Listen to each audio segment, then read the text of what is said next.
எவ்வளோ இந்த இது சொசைட்டியில் இருக்குது. அதை நீங்கள் கொண்டு போய் பேங்கில் வச்சுட்டு அதை ரிலீஸ் பண்ணிக்கலாமா? அப்போ தான் எல்லாம் டெக்னிக்காக பணம் கட்டி தான் நாங்கள் இப்போ வட்டி கட்ட முடியுறாங்க. சட்டம் மாறி போச்சு. அதனால் வந்து இதை கொண்டு போய் பேங்கில் வச்சுட்டு 3 லட்சம் வச்சுட்டு திருப்பி அந்த 3 லட்சத்துக்கு அதை ரிலீஸ் பண்ணிடலாம். அதில் எத்தனை நடக்குது? சின்னது ஒன்று பெருசு தான். அப்போ சின்னதை நான் போட்டுக்கிறேன். சின்னதை நான் போட்டு பெருசு நீ போட்டுக்கிறாங்க. அது பேங்க்ல எத்தனை டைம் போட்டீங்க? உங்க கழுத்துல போட்டா அடுத்த நிமிஷம் பேங்க்ல தான் இருக்குது.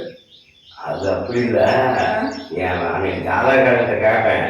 அவன் என்னன்னா வாங்கி 10 நாள் போட்டு இப்படி கொண்டு போய் பேங்க் வச்சுக்கணும். அதுதான் ராசி அப்படின்ட்டான். அதனால அப்பப்போ பேங்கே போடணும். எதை போட்டுருந்தா போட்டு கொண்டு போய் வச்சிடலாம். நீங்க போட்டுட்டு இருக்கும்போது நான் வாங்கி போடுறதுலாம் விட மாட்டேங்கிறீங்க. ஆனா பேங்க்ல போய் வச்சா பேங்க்ல பள்ளியோடு படிக்கிறதுக்கு தான் வச்சிடுறீங்க. அதனால அது பேங்க்லயே தூங்கி பள்ளியோடு படிச்சுட்டு இருக்கோம். அப்படியா? என்னோட வீட்டுக்காரர் என்ன சொல்ல வர்றாருன்னா, பேங்கில் இருக்கிற நகை கொடுத்தா 4 நாளைக்கு கழுத்தில் போட்டு இருந்துட்டு 5ஆவது நாள்லாம் கொண்டு போய் பேங்கில் வச்சிடலாம் செலவுக்கு. அவர் செலவுக்கு வச்சு செலவு பண்ணிவிடலான்னு பார்க்குறாரு.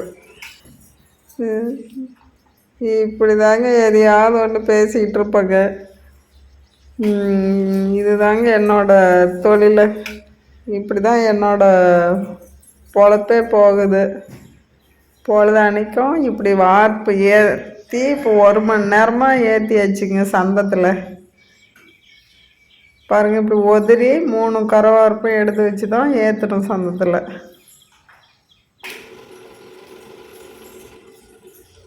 பாருங்கள், இதுதான் சந்தம்.